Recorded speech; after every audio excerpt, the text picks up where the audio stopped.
कहाणी आदित्य राणूबाईची. चातुर्मासातील ही सर्वात मोठी कहाणी आहे. वाचायला वेळ लागतो, समजायला त्याहून जास्त वेळ लागतो. त्या मानाने तात्पर्य थेट आणि सरळ आहे. जेव्हा प्रश्न मोठा असतो तेव्हा उत्तर छोटं असतं. आदित्यवारी म्हणजे रविवारी. वाणाच्या पूजेचा विधी सोपा आहे. विड्याच्या पानावर रक्तचंदनाने 6 रेषांचे मंडळ काढावे. 6 सुतांना 6 गाठी मारून पानावर वहाव्यात आणि पंचोपचारी पूजा करावी. धूप, दीप, हळद, कुंकू, फुलं, गुळ खोबऱ्याचा नैवेद्य, विडा याने प्रसन्न होणारे सूर्यदेव. उद्यापनाला यथाशक्ती साडीचोळी किंवा जोडवी गळसरी दानात द्यावे. पौष महिना असल्याने गुळाच्या पोळ्या आणि सूर्याची उपासना असल्याने खीर हे पदार्थ उद्यापनाच्या दिवशी करावेत. तूप आणि गूळ यांचा मुक्त वापर बऱ्याच कहाण्यात सांगितला आहे. आरोग्यासाठी हे दोन्ही पदार्थ आवश्यक आहेत.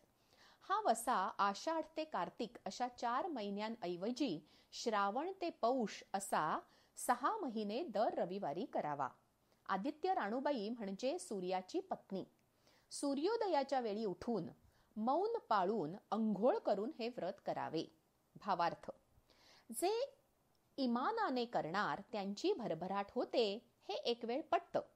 जे करणार नाहीत त्यांचे नुकसान होते याचा पटकन अर्थ कळत नाही, पटत नाही. देव स्तुतीपाठक नसतो, न्यायाने वागतो असा विश्वास असल्याने केवळ वसा ऐकला नाही तर त्याचा कोप होतो हे विपरीत किंवा चुकीचे वाटते. राजाची राणी वसा ऐकत नाही म्हणून तिच्या बहिणीने दिलेल्या भेटवस्तू देखील सूर्य तिच्यापर्यंत पोचू देत नाही ही सूड बुद्धी तर फार चुकीची वाटते.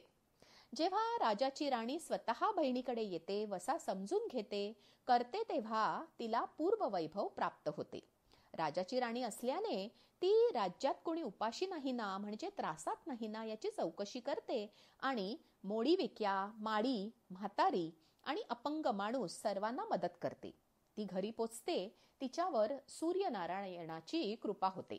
तितक्यात सूर्याला केस सापडतो, पण अजून काही न ओढवता झालं बाबा एकदाचं सुरळीत असं म्हणून गोष्ट संपते आणि आपण हुश्य करतो. या अशा अजब कथेत नक्की सांगायचे काय ते आता पाहू. हे व्रत खानदेशात जास्त पाळले जाते. तिकडे सूर्य आणि राणूबाईचे लग्नही लावले जाते. 6 या गोष्टीचे महत्व या कथेत आहे. 6 हे 6 ऋतूंचे प्रतीक आहे. सूर्याभोवतीच्या भ्रमणामुळे ऋतू होतात. विड्याच्या पानांचा सर्व पूजेत समावेश असतो. पूजेच्या निमित्ताने विविध वनस्पती आणि त्यांच्या गुणधर्मांची ओळख होते. विड्याची पाने त्यांच्या पाचक गुणधर्मासाठी परिचित आहेत. या व्रतात गायत्री मंत्र म्हटला जातो. गायत्री मंत्र म्हटला तर त्याचे अपरंपार फायदे आहेत. संथा घेऊन शिकावा, अंघोळ करून म्हणावा. अंघोळ महत्वाची आहे. अंघोळ न करता म्हटला तर, नीट न शिकता म्हटला तर असे प्रश्न उपस्थित करू नयेत. बरमुडा घालून लग्नाला जात नाही तसे अंघोळ न करता स्तोत्रे म्हणायची नाहीत. अंघोळ करा किंवा अमुक पद्धतीने करा म्हटलं की राग येण्यासारखे न पटण्यासारखे काही नाही. मला सगळं कळतं म्हटलं तर मग गोष्टीतल्या पुरणपोळी वाटीत वाढली जाते. या कहाणीत उतू नको, मातू नको, घेतला वसा टाकू नको आणि राज्यात कोणी उपाशी आहे का ही 2 वाक्ये प्रसिद्ध आहेत. रोजच्या बोलण्यातही ती वापरली जातात. नम्रतेने वागा आणि परोपकार करा असा संदेश ही वाक्ये देतात. या सर्व व्रताच्या निमित्ताने एकमेकांकडे भोजन आणि भेटवस्तू यांचे यथाशक्ती आदान प्रदान होते. करावे आणि करून घ्यावे असा संस्कार समाजात रुजला. एकमेकांकडे गेल्यामुळे कसे वागावे, बोलावे, समाजात काय चाललंय याचा अंदाज येतो. माणूस बघून अनेक गोष्टी शिकतो, माहिती होते, ओळखी होतात. मी आणि माझं किंवा तुम्ही माझं करू नका, मी तुमचं करत नाही या विचारसरणीने माणूस एकटा पडतो, बिघडतो. कथेत मोठं माणूस एकदाच सांगायला येतं, वारंवार नाही.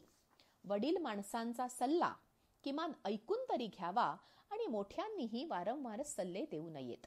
कोणाचाही अनादर करू नये, दुरुत्तर करू नयेत. ऐकले नाही की नुकसान होते. अहंकारातून वागण्यात येणारा उद्दामपणा आणि बोलण्यातील उद्धटपणा माणसाला रसातळाला नेतो. जसे राणीचे वैभव गेले, विपन्नावस्था आली. तरुणपणी अधिकाराच्या पदावर असणाऱ्या माणसांना आजूबाजूच्या लोकांनी त्यांचे शब्द झेलायची सवय होते.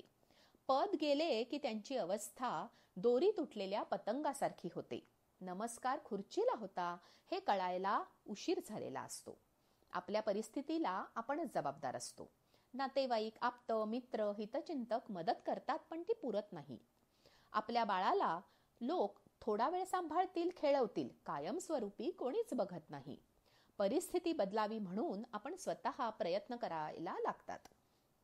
टेकू घेऊन आयुष्य जगता येत नाही असे मिंधेपणाने जगूही नये. सूर्य महाराजांनी केलेली ही कृपा आहे. ही जागृती आत्मभान आहे. बहिणीने केलेली मदत राणीपर्यंत पोचली नाही याचा अर्थ तिचे खर्च, कर्ज इतके होते की त्याला वाटेतच पाय फुटले, धन संपून गेले. कोणीही किती आणि कुठवर मदत करेल? स्वतःच हातपाय हलवायला हवेत. बहिणीचा सल्लाच उपयोगात आला, ज्ञान कामाला आले, धन नाही. कथेच्या शेवटी केस आला. केस अन्नात येणार नाहीत याची दक्षता घ्यावी. केस हे स्त्रीचे सौंदर्य, आरोग्य आणि कुटुंबाचा मान सर्वच आहेत. वेणी शक्यतो लोकांच्या नजरेत येणार नाही अशा ठिकाणी घालावी. वळसण म्हणजे घराबाहेरील जागा. अशा ठिकाणी केस विंचरू नयेत. केस अन्नात येऊ नयेत म्हणूनही असे नियम बनवले असतील. ते साहजिकच आहे.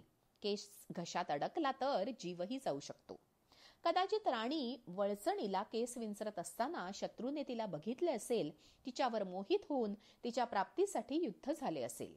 इतिहास या गोष्टीला साक्षी आहे. केस कुठे कसे विंचरावेत अशा सर्व गोष्टींसाठी नियम होते. बहुतांश पुरुषांना अजूनही स्त्री भोगवस्तूच वाटते. पुरुषांना नावे ठेवून काही साध्य होत नाही. वाद घालून पुरुषाला दोष देऊन काही मिळत नाही. स्त्रीने स्वतःचा आब स्वतः राखावा. प्रतिकार करण्याची आणि स्वतःचे रक्षण करण्याची ताकद नसेल तर स्त्रीने मुक्त वागून नंतर वाद घालण्यापेक्षा स्वतः काळजी घ्यावी हा मध्यम मार्ग आहे. जर काही गैर झाले, त्या माणसाला शिक्षा झाली तरी स्त्रीचे झालेले नुकसान भरून येत नाही. राजा 12 वर्षांनी परत आला. ती 12 वर्षे परत मिळणार का? या दृष्टीने केस मोकळे टाकून फिरू नये, अंग उघडे टाकू नये असे नियम होते. काळजी घेणे आपल्या हातात असते. याने स्त्रीचे रक्षण होते असेही नाही, पण घरदार तरी वेठीला धरले जाण्यापासून, बदनामीपासून वाचू शकते. लहानपणापासून स्वतःला जपायचे आहे ही जाणीव मुलींमध्ये निर्माण होणे आवश्यक आहे. पूर्वी काही चर्चा मोकळेपणाने केल्या जात. बऱ्याच गोष्टींची लहान वयापासून मुलामुलींना कल्पना असे. आज अडनिड्या वयातील मुली भूलथापांना भुलून देशोधडीला लागतात. याला जबाबदार कोण?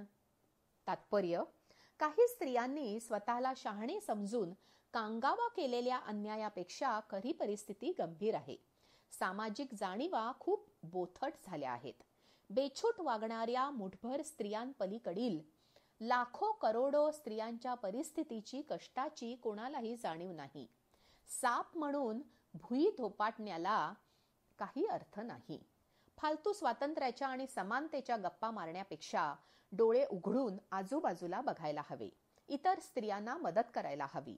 मुठभर स्त्रियांच्या बेजबाबदार वागण्यामुळे स्त्रीबद्दल समाजमत प्रतिकूल होते. व्यवस्था चुकीच्या गोष्टींसाठी कामाला लागते, ज्यामुळे गरजू स्त्रियांना मदत मिळत नाही. विचित्र कायदे निर्माण होतात. स्त्रियांना कळत नकळत त्रास देतात. हे चीड आणणारे सत्य आहे. स्वतःला जरा आवरा, इतरांना सावरा असे म्हणावेसे वाटते. स्वतःवर न झालेल्या अन्यायावर लढण्यात शक्ती खर्च करण्यापेक्षा जिथे मदतीची खरी गरज आहे तिकडे लक्ष द्या. स्त्रीने स्त्रीची मदत करायला हवी, समजून घ्यायला हवे, उपद्रव तरी करू नये. हल्ली बायकांचे उपद्रव मूल्य वाढत चालले आहे. यात दूरदर्शनवरील मालिकांचा प्रभाव असावा का? कोणी साधं सरळ वागतच नाही. मालिका बघायला भीती वाटते. मालिकेत दाखवतात त्या प्रमाणात कोणतीही स्त्री प्रत्यक्षात वाईट वागत नाही. स्त्रीने स्वतःला सावरायला हवे. सहानुभूतीची, मदतीची अपेक्षा करून स्वतःला दुबळे बनवू नये. लाड, कौतुक, मान हवा, तर कष्ट आणि जबाबदारी ही समर्थपणे पेलता यायला हवी. दुसऱ्यावर अवलंबून राहू नये. स्त्रियांनी एकजुटीने राहावे, एकमेकींना मदत करावी, हेच सर्व व्रतांचे सार आहे. सूर्य प्रकाश देतो तो जाणीवेत येऊ दे, इतरांचे दुःख समजू दे, विचारांच्या कक्षा विस्तारू दे. सुखी संसारासाठी मोठ्यांचा सल्ला ऐकण्याची, सर्व लोकांच्या मदतीची, स्वतः कष्ट करण्याची गरज असते. जितकी गोष्ट मोठी आहे तितका सल्ला मोलाचा आहे. स्त्री शक्तीचा जागर हे या कथेचे फलित आहे.